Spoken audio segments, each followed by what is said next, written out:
Izinkan saya memperkenalkan diri.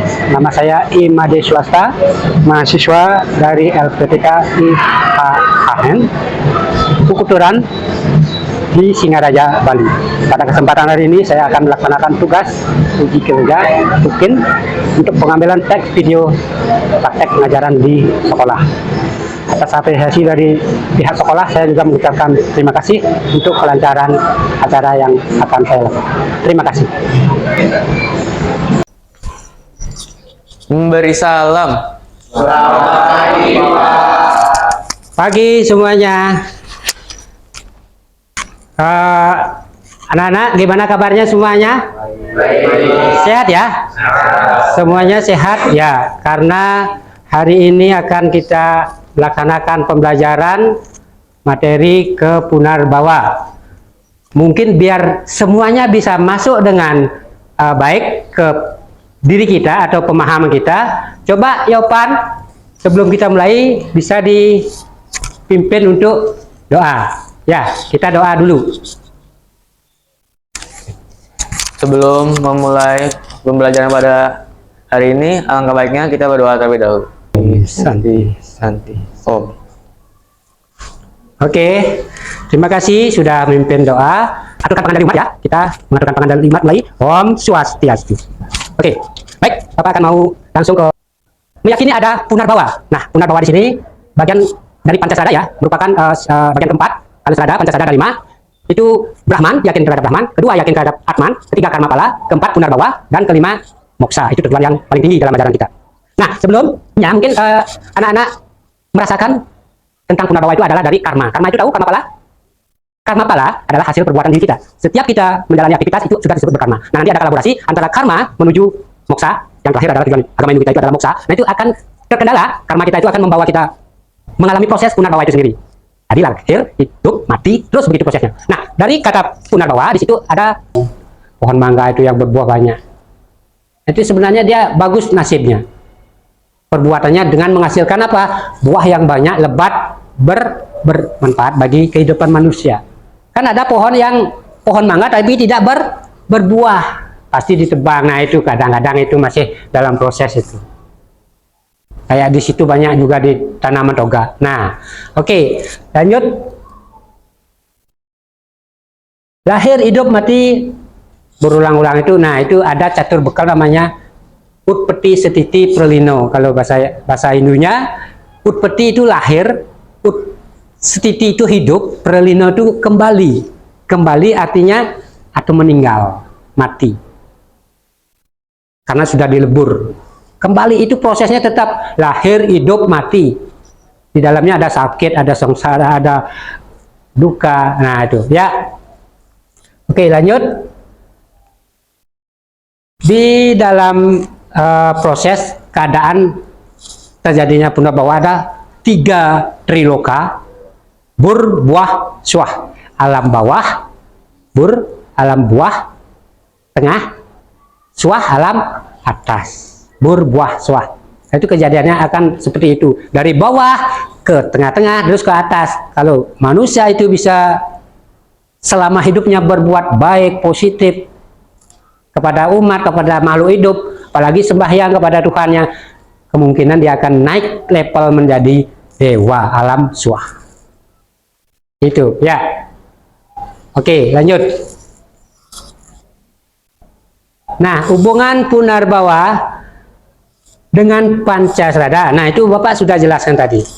Ada Pancasada, 5 keyakinan dasar agama Hindu: Brahman, Atman, Karmapala, Samsara atau Punarbawa, dan itu terakhir moksa. Nah, Punarbawa tersebut pada Atman pada urutan keempat. Nah, itu yang keempat.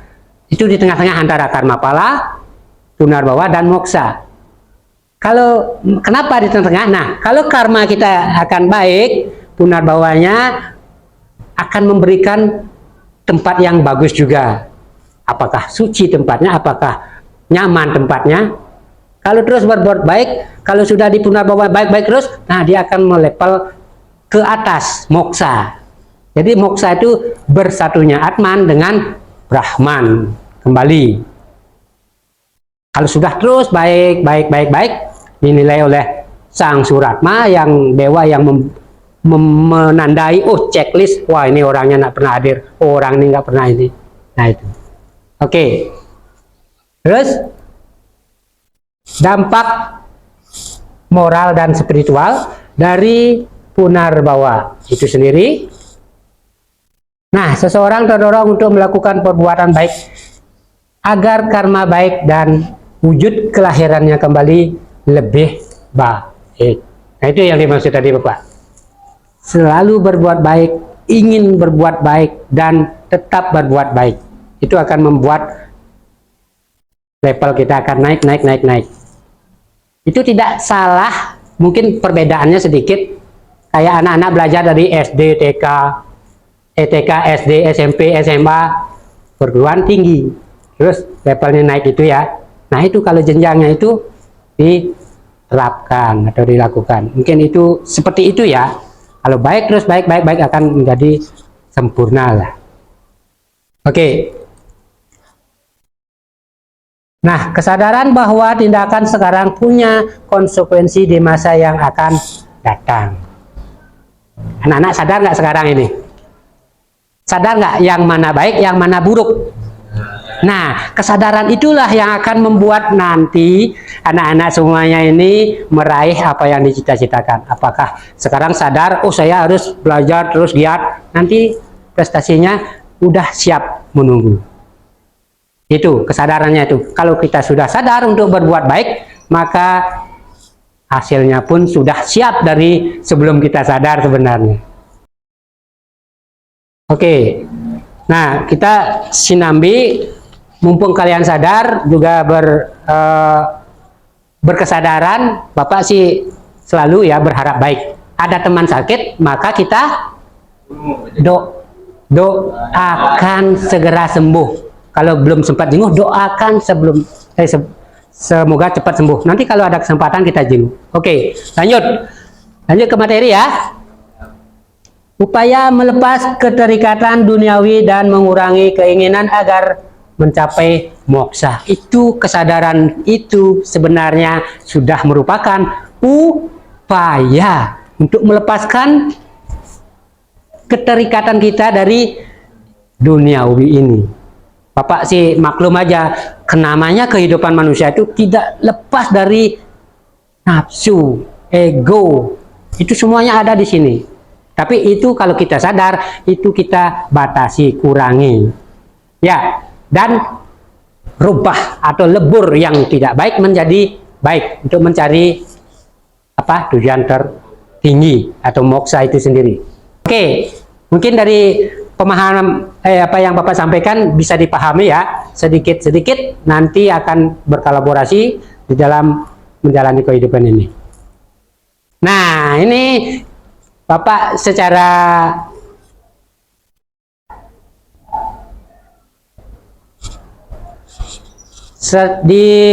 menginspirasi ya, tayangan sebuah kisah seorang pengamen. Mungkin anak-anak pernah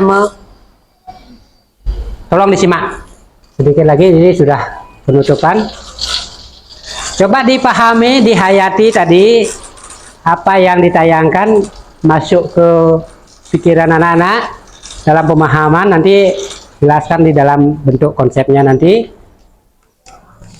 dimana itu adalah contoh orang yang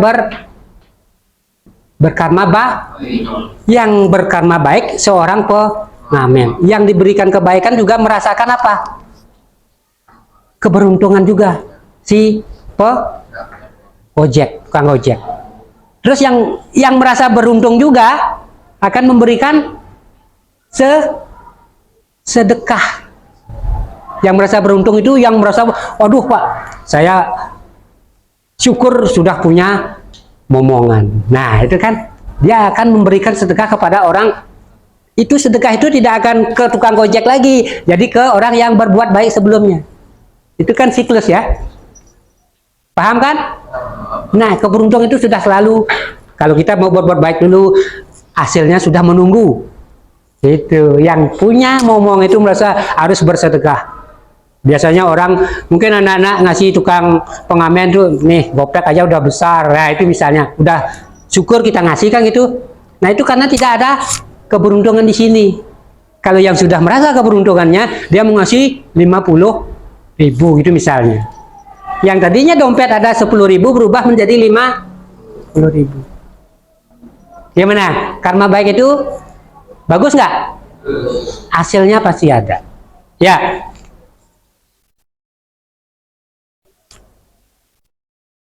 Kok ini lagi.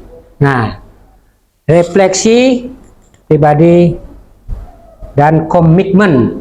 Nah, sini setelah menghayati, memahami, harus dipahami. Sekarang anak-anak menganalisis nanti. Nanti buat bentuk kelompok diskusi. Bagaimana anak-anak setelah melihat tayangan, setelah mendengar pemaparan Bapak, menganalisis tentang punar bawa. Nanti akan dipresentasikan per kelompok. Ya, silakan. Sebelumnya ini masih ada menyusun satu komitmen nyata yang dilakukan minggu ini untuk menunjukkan ajaran tentang punar bawa. Maksudnya paham. Selama seminggu ini apa yang sudah anda lakukan. Nah itu kalau yang baik dicatat juga, yang tidak baik dicatat juga. Oh nanti akan saya hilangkan yang tidak baik, akan saya rubah. Nah itu komitmennya dari sini harus berjanji juga setelah melihat tayangan tadi. Ya, nanti uraikan di dalam kelompok bagaimana pendapat teman-teman. Nah itu tentang baik buruknya perbuatan berkaitan dengan karma pala yang untuk mencapai keterikatan atau menghindari keterikatan dari punar bawa. Nah, di sini Bapak dapat simpulkan punar bawa, kelahiran kembali atau samsara, bagian dari ajaran Hindu yang sangat berhubungan dengan karma pala yang kita akan berharap untuk mencapai moksa itu, ya. Terus berkesadaran akan punar bawa seharusnya memotivasi. Nah, di sini tindakan yang amoral, yang moral ya, dan bertanggung jawab yang sampaikan tadi punya tanggung jawab punya. Nah itu di sini setelah menyaksikan tentang film atau pemaham tentang punar bawa, bisa ini menjadi evaluasi ya. Apa yang Bapak sampaikan tadi, kalau berbuat baik ini hasilnya begini. Nah itu dievaluasi. Evaluasi untuk diri kita ke depan menjadi lebih baik. Oke, ya. Nah, ini tujuan akhir adalah moksa. Nah, kesimpulannya di sini pembebasan dari siklus itu.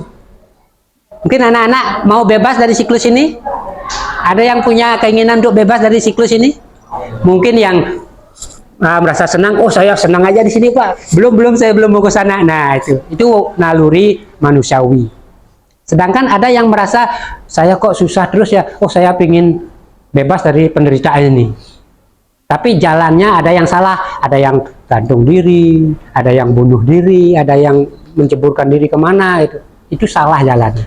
Itu malah tidak menyelesaikan masalah, malah menambah reinkarnasi itu yang akan tidak terampuni. Mungkin semua agama ya menyalahkan orang yang bunuh diri itu semua salah itu.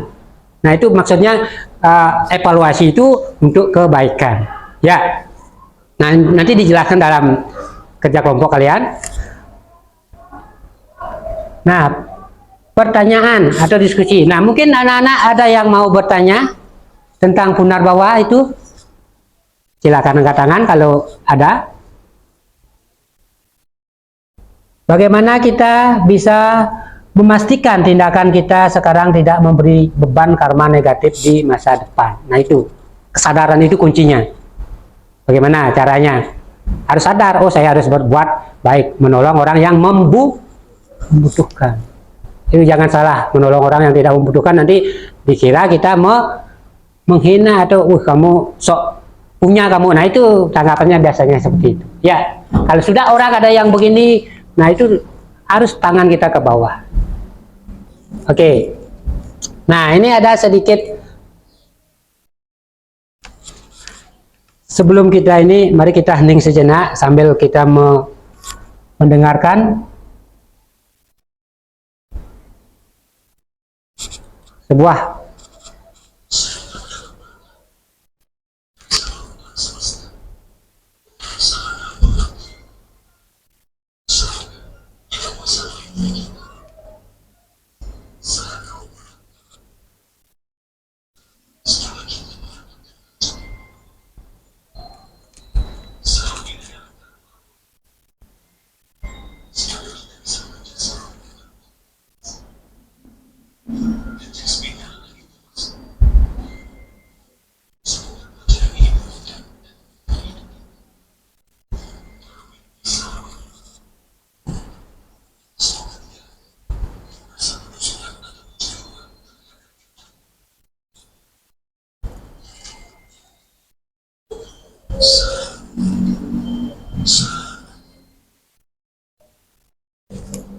Oke, semua doa yang kebaikan itu terucap di sana. Semoga yang kuasa memberkati kita semua. Dan yang terakhir, Santi, semoga rasa damai itu selalu ada, timbul dalam diri kita. Berbuat baik kepada teman, tidak merasa iri dengki. Santi, damai dalam hati, damai dalam kehidupan, damai dalam akhirat. Itu ya.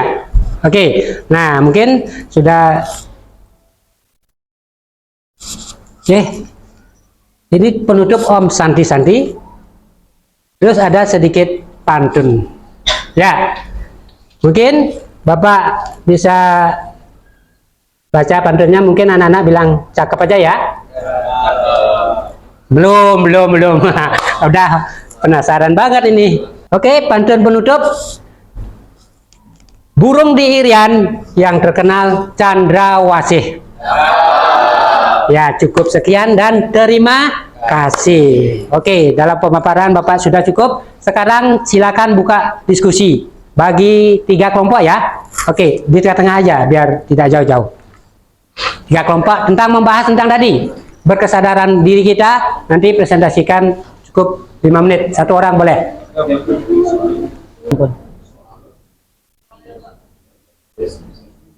Sambil mengerjakan ya, langsung ada yang presentasi. Pakai salam. Ya, nggak langsung ini perkenalan diri aja. Kelompok 1. Ya. Oke. Kami dari kelompok 3 yang mempresentasikan tentang hasil diskusi kami. Sebelumnya perkenalkan, nama saya Tansa. Nama saya Edward. Nama saya Kristi. Nama saya Kalula. Oke, saya ingin menjawab pertanyaan yang kita tulis. Yang pertama ada nomor 1, apa tantangan dalam menerapkan punarbawa dalam kehidupan sehari-hari? Yang pertama ada nafsu duniawi. Kita harus menahan nafsu duniawi agar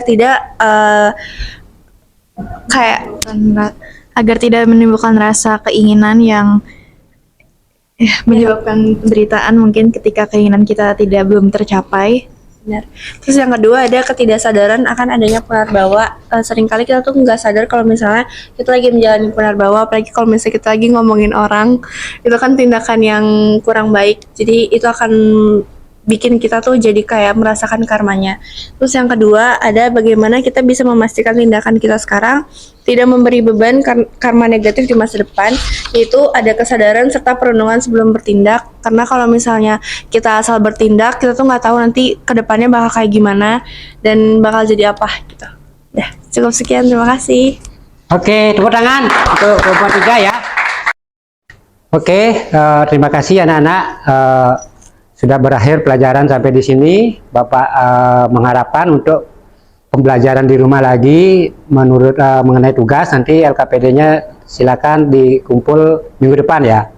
Kita beralih ke pertemuan minggu selanjutnya. Untuk kegiatan hari ini Bapak akhiri dengan penutupan. Kita mengucapkan salam Paramesanti. Kita ambil sikap. Asana Om Prasada Satiti Sarira Siwa Suci Nirmalaya Namasu. Paramesanti mulai. Om Santi Om. Oke, terima kasih semuanya. Sekian video dari saya dalam melaksanakan tugas UKIN.